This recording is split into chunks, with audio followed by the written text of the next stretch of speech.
प्रभु यीशु मसीह के पर्वतीय उपदेश। और इस श्रृंखला में हम प्रभु यीशु मसीह के द्वारा पर्वत पर दिए गए उपदेशों का सिलसिलेवार अध्ययन कर रहे हैं।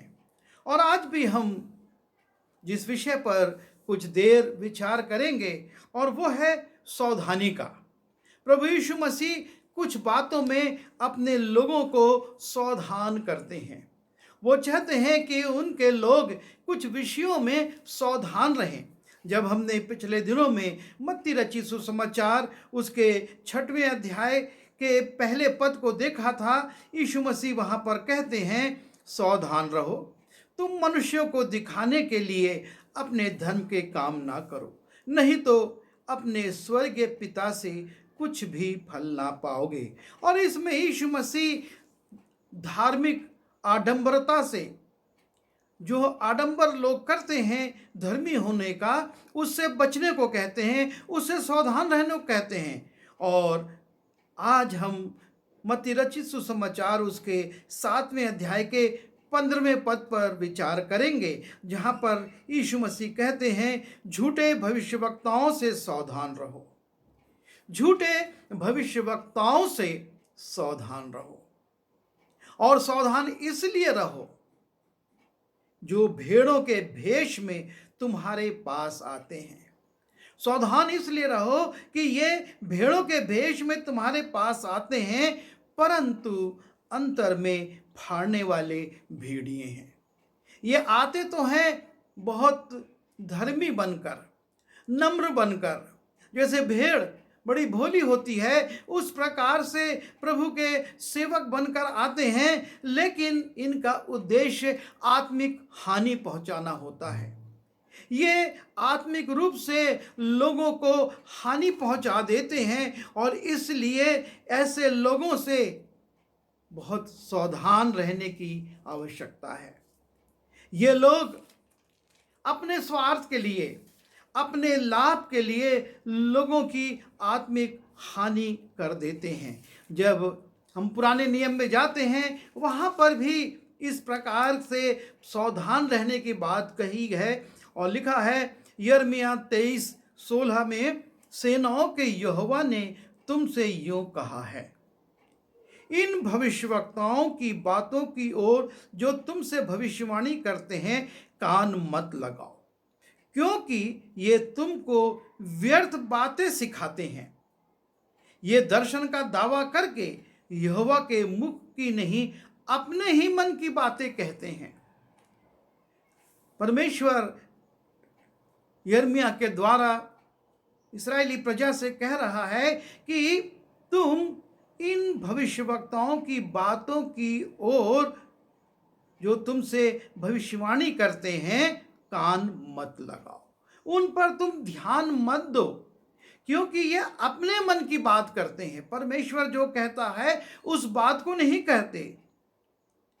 17वें पद में लिखा है, जो लोग मेरा तिरस्कार करते हैं उनमें ये भविष्यवक्ता सदा रहते हैं।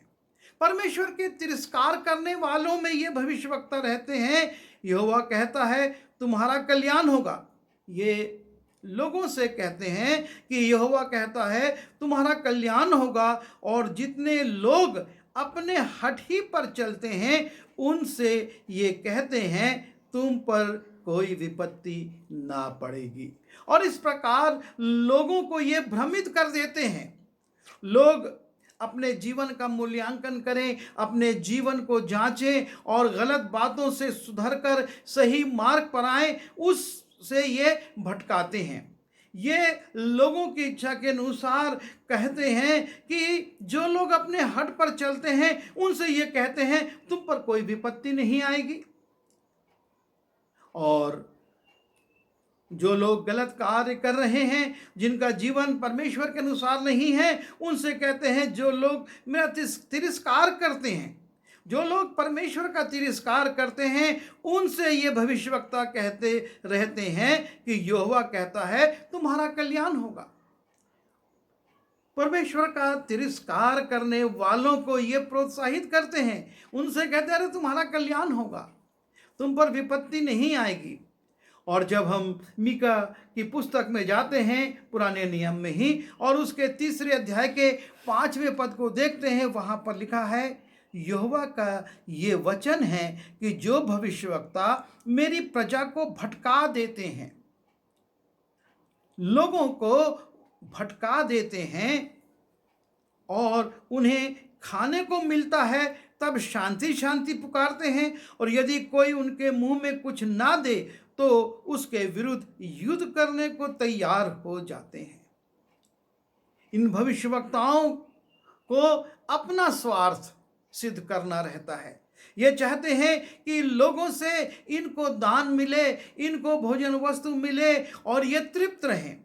और जब ऐसा होता है तो ये लोगों से कहते हैं कि शांति शांति है, परंतु यदि इनको कोई कुछ ना दे तो ये उसके विरुद्ध लड़ने को, युद्ध करने को तैयार हो जाते हैं। ये है झूठे भविष्यवक्ताओं का चरित्र, इनका रूप। और इसलिए यीशु मसीह कहते हैं कि झूठे भविष्यवक्ताओं से सावधान रहो, झूठे भविष्यवक्ताओं से सावधान रहो। जब हम पहला राजा उसके 13वें अध्याय के 11वें पद में जाते हैं, वहाँ पर एक व्यक्ति का उल्लेख है जो अपने आप को भविष्यवक्ता कहता है, और वो एक दूसरे भविष्यवक्ता को, जो कि परमेश्वर की इच्छा से भविष्यवाणी करने उस देश में आया था, उस शहर में आया था, उससे कहता है,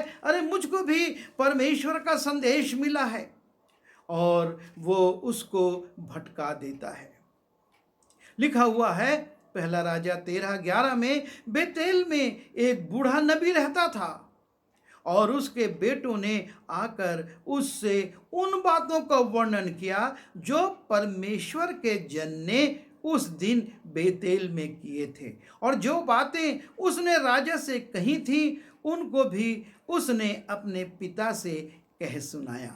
और यह व्यक्ति, परमेश्वर का ये जन, परमेश्वर की आज्ञा से बेतेल में आता है और राजा से कहता है, जो कि वेदी के पास खड़ा है। उस जन ने यहोवा से वचन पाकर वेदी के विरुद्ध यूं पुकारा कि वेदी, हे वेदी, यहोवा यूं कहता है कि सुन, दाऊद के कुल में योशिय्याह नाम एक लड़का उत्पन्न होगा। वह उन ऊंचे स्थानों के याजकों को जो तुझ पर धूप जलाते हैं तुझ पर बलि कर देगा, और तुझ पर मनुष्यों की हड्डी जलाई जाएगी। और उसने उसी दिन ये कहकर इस बात का चिन्ह भी बताया कि ये वचन जो यहोवा ने कहा है, इसका चिन्ह ये है कि ये वेदी फट जाएगी। और तब ऐसा हुआ कि परमेश्वर का वचन सुनकर जो बेतेल के विरुद्ध पुकार कर कहा, यहोवा, यरोबाम ने वेदी के पास से हाथ बढ़ाकर कहा, उसको पकड़ लो। तब उसका हाथ जो उसकी ओर बढ़ाया गया था सूख गया और वह उसे अपनी ओर खींच ना सका, और वेदी फट गई और उस पर की राख गिर गई। सो वो चिन्ह पूरा हुआ जो परमेश्वर के जन ने यहोवा से वचन पाकर कहा था। जो भविष्यवाणी की गई थी वो पूरी हो रही है, और ये सच्चे नबी का चिन्ह है। और परमेश्वर का जन परमेश्वर की आज्ञा से आकर राजा से, यारोबाम से कहता है कि इस वेदी पर परमेश्वर के लोगों की बलि दी जाएगी, उनकी हड्डियां जलाई जाएंगी। और जब ऐसी बातें वो कहता है, राजा बड़े क्रोध से कहता है, इसे पकड़ लो। और जैसे ही वो उसकी ओर हाथ बढ़ाता है, उसका हाथ सूख जाता है और वेदी फट जाती है और उसकी राख नीचे गिर जाती है। तब राजा ने परमेश्वर के जन से कहा, अपने परमेश्वर यहोवा को मना और मेरे लिए प्रार्थना कर कि मेरा हाथ ज्यों का त्यों हो जाए। तब परमेश्वर के जन ने यहोवा को मनाया और राजा का हाथ फिर ज्यों का त्यों हो गया। और तब राजा उसको बहुत से उपहार देना चाहता है, पर वो व्यक्ति परमेश्वर की आज्ञा से आया था, जिससे कहा गया था कि तू बेतेल जाएगा, जिस रास्ते से जाएगा उससे लौटना मत, और बेतेल में ना तू खाना खाना और ना पानी पीना, तू किसी के यहाँ मत रुकना। और वो राजा के सारे इनामों को ठुकराते हुए चला जाता है। परमेश्वर के जन ने राजा से कहा, चाहे तू मुझे अपना आधा घर भी दे तो अभी मैं तेरे घर ना चलूंगा, और इस स्थान में मैं ना तो रोटी खाऊंगा और ना पानी पीऊंगा। कारण, क्योंकि यहोवा के वचन के द्वारा मुझे यूं आज्ञा मिली है कि ना तो रोटी खाना और ना पानी पीना और ना उस मार्ग से लौटना जिससे तू जाएगा। और इस प्रकार से ये व्यक्ति लौटने लगता है। और तब बेतेल के एक बूढ़े नबी को ये संदेश मिलता है, और जब ये संदेश मिलता है तो वो अपने लड़कों से कहता है, मेरे गधे पर काठी बांधो और मैं उससे मिलने जाऊंगा। और जब उसने अपने बेटों से कहा, मेरे लिए गधे पर काठी बांधो, तब उन्होंने गधे पर काठी बांधी और वो उस पर चढ़ा और परमेश्वर के जन के पीछे जाकर उसे एक बांज वृक्ष के तले बैठा हुआ पाया और उससे पूछा, परमेश्वर का जो जन यहूदा से आया था, क्या तू वही है? उसने कहा, हाँ, मैं वही हूँ। उसने उससे कहा, मेरे संग घर चलकर भोजन कर। उसने उससे कहा, मैं ना तो तेरे संग लौट सकता और ना तेरे संग घर में जाकर सकता हूँ, और ना मैं इस स्थान में तेरे संग रोटी खाऊंगा और पानी पीऊंगा, क्योंकि यहोवा के वचन के द्वारा मुझे ये आज्ञा मिली है। और तब 18वें पद में ये नबी कहता है, उसने उससे कहा, जैसा तू नबी है वैसा ही मैं भी नबी हूँ, और मुझसे एक दूत ने यहोवा से वचन पाकर कहा कि उस पुरुष को अपने संग अपने घर लौटा लिया कि वो रोटी खाए और पानी पिए। और यह उसने उससे झूठ कहा। परमेश्वर ने इस नबी को नहीं भेजा था कि जो यहूदा से नबी आया है, मेरा जन आया है, भविष्यवाणी किया है और उसके वचन पूरे हो रहे हैं, उसको लौटा कर ला, लेकिन ये उसने उससे झूठ किया, झूठ कहा, अतएव वो उसके संग लौट गया। और तब ये नबी इसकी बात में आ जाता है कि इसको परमेश्वर के संदेश प्राप्त होते हैं, ये परमेश्वर के दूत से बातचीत करता है, अतएव वह उसके संग लौट गया और उसके घर में रोटी खाई और पानी पिया। और तब इसका परिणाम ये हुआ कि जब वो मार्ग में चला जा रहा था तो एक सिंह उसे मिला और उसको मार डाला, और उसकी लोथ मार्ग पर पड़ी रही और गधा उसके पास खड़ा रहा और सिंह भी लोथ के पास खड़ा रहा। और ये संदेश इस नबी को भी मिलता है और ये आता है और उसका अंतिम संस्कार करता है। इस झूठे नबी के कारण ये परमेश्वर का जन मारा गया, सिंह के द्वारा फाड़ दिया गया। वो सिंह परमेश्वर के क्रोध को दिखाता है। परमेश्वर इस व्यक्ति पर क्रोधित हो गया, और जैसे यीशु मसीह कहते हैं कि ये अंतर में फाड़ने वाले भेड़िए के समान हैं। आते तो भेड़ के समान हैं, लेकिन अंतर में ये भेड़िए हैं। और इस प्रकार से ये नबी जो परमेश्वर की इच्छा से आया था और परमेश्वर की आज्ञा का पालन भी कर रहा था, लेकिन एक झूठे नबी की बात में आकर उससे की बात पर भरोसा करके मारा जाता, फाड़ दिया जाता है सिंह के द्वारा। जब हम पहला राजा उसके 22वें अध्याय के 20वें पद में जाते हैं, वहाँ पर एक और उल्लेख हम पाते हैं, और यहाँ पर हम देखते हैं कि राजा युद्ध करने जाना चाहता है। अहाब राजा युद्ध करने के लिए सोच रहा है कि वो जाकर युद्ध करे और अपने अरामी शत्रुओं से उस शहर को जो पहले इस्राएल का था उसे छुड़ाए। और तब राजा अहाब इस बात को यहूदा के राजा से कहता है, और लिखा हुआ है कि तब इस्राएल के राजा ने अपने कर्मचारियों से कहा कि तुमको मालूम है कि गिलाद का रामोत हमारा है। और उसने यहोशापात से पूछा, क्या तू मेरे संग गिलाद के रामोत से लड़ने को जाएगा? और आहाब यहोशापात से पूछता है, जो कि यहूदा का राजा है, कि तू भी मेरे साथ चलेगा। और तब यहोशापात उसको सहमति देता है कि हाँ, मैं जाऊंगा। और तब यहोशापात कहता है, परंतु यहोशापात ने पूछा, क्या यहाँ यहोवा की का और भी कोई नबी नहीं है जिससे हम पूछ लें? क्योंकि यहोशापात जब सुनता है कि ये युद्ध होना है, उसके मन में एक विचार आता है और वो राजा आहाब से कहता है कि और कितने नबी हैं, क्योंकि राजा आहाब ने कुछ नबियों को बुलाया था। और वो कहता है, आज यहोवा की इच्छा मालूम कर लें। तब इस्राएल के राजा ने नबियों को, जो कोई 400 पुरुष थे, इकट्ठा करके उनसे पूछा, क्या मैं गिलायत के रामोत के विरुद्ध लड़ने के लिए चढ़ाई करूं व रुका रहूं? उन्होंने उत्तर दिया, चढ़ाई कर, क्योंकि प्रभु उसको राजा के हाथ में कर देगा। और ये 400 नबी आहाब से कहते हैं, बिल्कुल युद्ध कर, क्योंकि परमेश्वर तुझके तेरे हाथ में करने वाला है। और लिखा हुआ है 11वें पद में, तब कानाना के पुत्र सिदकिय्याह ने लोहे के सींग बनाकर कहा, यहोवा यूं कहता है, इनसे तू अरामियों को मारते मारते नष्ट कर डालेगा।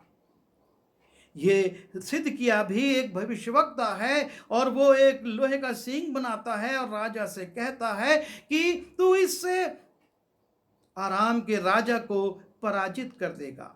और लिखा है, और सब नबियों ने भी इसी आशय की भविष्यवाणी करके कहा, गिलाद के रामोत पर चढ़ाई कर, तू कृतार्थ हो, क्योंकि यहोवा उसे राजा के हाथ में कर देगा। और इस प्रकार से ये 400 नबी कहते हैं कि लड़ो।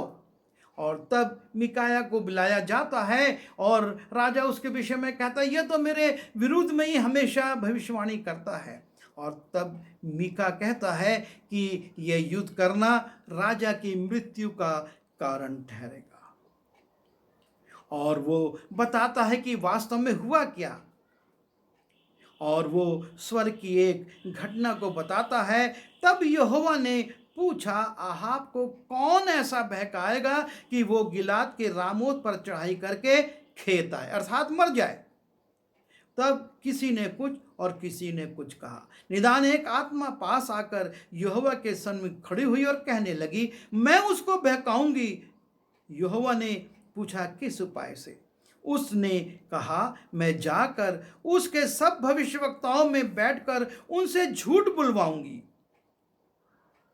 और इस प्रकार से वो दुष्ट आत्मा 400 भविष्यवक्ताओं के, 400 नबियों में बैठकर उनसे झूठ बुलवाती है कि जा और तू कृतार्थ होगा। और लिखा है, सो अब सुन, यहोवा ने तेरी इन सब भविष्यवक्ताओं के मुंह में एक झूठ बोलने वाली आत्मा बैठाई है, और यहोवा ने तेरे विषय हानि की बात कही है। ये लोग झूठ बोल रहे हैं कि भला होगा, लेकिन तेरे विरुद्ध हानि की बात कही है। और मिकाया जो परमेश्वर का दास था, उसको राजा क्रोधित होकर दंडित करता है, उसको जेल में डलवा देता है। लेकिन बाद में हम देखते हैं कि इस युद्ध में आहाब मारा जाता है, उसको तीर लग जाता है और वो मर जाता है। और मिकाया नबी जिसने सच कहा था, उसकी भविष्यवाणी पूरी होती है। ये झूठे 400 नबी आहाब की मृत्यु का कारण बन गए। ये अगर नहीं कहते कि जा, तो शायद आहाब युद्ध करने नहीं जाता, पर झूठे नबियों ने ऐसा कहकर उसको हानि पहुंचा दी। यीशु मसीह, जब हम मत्ती रचित सुसमाचार उसके 24वें अध्याय में जाते हैं और उसके 24वें पद से देखते हैं, वहाँ पर अंत के दिनों की बातें कहते हैं। और अंत के दिनों की बातें कहते हुए वो समझाते हैं, क्योंकि झूठे मसीह और झूठे भविष्यवक्ता उठ खड़े होंगे। अंत के दिनों में झूठे नबी और झूठे भविष्यवक्ता उठ खड़े होंगे, और इसका कारण यह है कि वो चुने हुओं को भी भरमा दें। वो ये प्रयास करेंगे, ये झूठे भविष्यवक्ता उठकर, कि जो लोग बचे हुए हैं उनको भी भरमाकर नाश करवाएं। और इनके लिए लिखा है, क्योंकि झूठे मसीह और झूठे भविष्यवक्ता उठ खड़े होंगे, बड़े चिन्ह और अद्भुत काम दिखाएंगे। और प्रियो, इसलिए यीशु मसीह कहते हैं, झूठे भविष्यवक्ताओं से सावधान रहो। ये बड़े चिन्ह दिखाएंगे, अद्भुत काम करेंगे, पर इसका उद्देश्य एक है कि लोगों को भ्रमित करें। उस नबी को भ्रमित करके मृत्यु की कगार में पहुंचा दिया, मृत्यु के अधीनता में कर दिया। और आहा भी झूठे नबियों, 400 झूठे नबियों के कारण मृत्यु को प्राप्त होता है। और ये अंत के दिनों में ये झूठे नबी उठ खड़े होंगे, और इसलिए कि हम जो प्रभु के लोग हैं उनको वो भटका दें। जब मरकुस रचित सुसमाचार उसके 13वें अध्याय में हम जाते हैं और 22वें पद में लिखा है, क्योंकि झूठे मसीह और झूठे भविष्यवक्ता उठ खड़े होंगे, चिन्ह और अद्भुत काम दिखाएंगे, कि यदि हो सके तो चुने हुओं को भी भरमा दें। जो बात मत्ती उसके 24वें अध्याय के 24वें पद में कही गई, उसी को मरकुस भी फिर से दोहराता है कि झूठे नबी और झूठे भविष्यवक्ता चिन्ह और चमत्कार दिखाएंगे ताकि लोगों को भ्रमित कर दें। और इसलिए पहला यूहन्ना उसके 4थे अध्याय में जब हम जाते हैं और उसके पहले पद को देखते हैं, लिखा है, हे प्रियो, हर एक आत्मा की प्रतीति ना करो, वरन आत्माओं को परखो कि वे परमेश्वर की ओर से हैं कि नहीं, क्योंकि बहुत से झूठे भविष्यवक्ता जगत में निकल खड़े हुए हैं। बहुत से झूठे भविष्यवक्ता जगत में निकल कर आ चुके हैं, और इसलिए तुमको अपने अंदर परख की आत्मा को बढ़ाना है। परख की आत्मा को तुम अपने अंदर बढ़ाओ ताकि इनको परख सको। ये झूठे नबी, ये झूठे भविष्यवक्ता आ चुके हैं, ये बहुत तेजी से भरमाने का काम कर रहे हैं। यीशु मसीह ने इनसे सावधान होने की बात कही, और यूहन्ना कहता है कि इनको परखो, इनको जांचो। और जब हम प्रकाशित वाक्य उसके 16वें अध्याय के 13वें पद में जाते हैं, लिखा है, और मैंने उस अजगर के मुंह से और उस पशु के मुंह से और उस झूठे भविष्यवक्ता के मुंह से 3 अशुद्ध आत्माओं को मेंढकों के रूप में निकलते देखा। प्रकाशित वाक्य में यूहन्ना दर्शन में भी इन झूठे नबी को, इन झूठे भविष्यवक्ता को देखता है कि उसके मुंह से मेंढक, जो कि अच्छे का प्रतीक नहीं है, ये मेंढक अच्छी बात का प्रतीक नहीं है, और ये उसके मुंह से निकलते हैं। और जब हम प्रकाशित वाक्य उसके 19वें अध्याय के 20वें पद को देखते हैं, वहाँ पर इन झूठे नबी के विषय में लिखा है, और वो पशु और उसके साथ वो झूठा भविष्यवक्ता पकड़ा गया, जिसने उसके सामने ऐसे चिन्ह दिखाए थे जिनके द्वारा उसने उनको भरमाया जिन्होंने उस पशु की छाप ली थी और जो उसकी मूरत की पूजा करते थे। ये दोनों जीते जी उस आग की झील में जो गंधक से जलती है डाले गए। इन झूठे नबियों का अंत परमेश्वर की क्रोध की उस अग्नि में जलना है, और इसलिए इनसे सावधान होना बहुत ज़रूरी है। जब हम प्रकाशित वाक्य उसके 20वें अध्याय के 4 पद में जाते हैं, इस झील में शैतान भी डाला जाएगा। फिर मैंने सिंहासन देखे और उन पर लोग बैठ गए और उनको न्याय करने का अधिकार दिया गया, और उनकी आत्माओं को भी देखा जिनके सिर यीशु की गवाही देने के कारण काटे गए थे। और तब हम 11वें पद में देखते हैं, फिर मैंने एक बड़ा श्वेत सिंहासन और उसको जो उस पर बैठा हुआ है देखा, जिसके सामने से पृथ्वी और आकाश भाग गए और उनके लिए जगह नहीं मिली। और इस प्रकार से हम वहाँ पर उस शैतान को भी देखते हैं कि उसको भी आग की झील में डाला गया, उस शैतान को। और लिखा है कि वो उस आग में जिसमें कि ये झूठे नबी डाले गए थे, उसमें डाल दिया गया। हमको अपने जीवन में विचार करना है। यीशु मसीह ने कहा, सावधान हो झूठे नबियों से। ये अंत के दिन हैं जब हम कहते हैं, तो ये भी निश्चय है कि झूठे नबी उठ खड़े हुए हैं, और उठ खड़े हुए हैं तो उनसे हमें भ्रमित नहीं हो। यदि हम भ्रमित होंगे तो हम धोखा खाएंगे। हमारा अंत उन लोगों के अनुसार होगा जिनको हमने देखा पहले। और यदि हम दृढ़ रहेंगे, इनको परखेंगे और इनका इनकार करेंगे, तो हम बच जाएंगे। आइए प्रार्थना करें। प्रभु हमारी सहायता कीजिए कि हमारे अंदर परख की आत्मा कार्यकारी हो और हम उसके द्वारा अपने जीवन में उस झूठे नबियों से सावधान रहें, जो कि फाड़ने वाले भेड़िए के समान हैं और आत्मिक जीवन को हानि पहुंचाकर लोगों को जो बचे हुए हैं उनको भी भटका देना चाहते हैं। प्रभु हम उनको परखें, उनको अपने जीवन से और अपने समाज से, अपने लोगों से दूर रखें, ताकि वो सावधान होकर बचें और उस मुकुट को पा सकें जो आप देना चाहते हैं। विनती यीशु के नाम से मांगता हूँ, आमीन।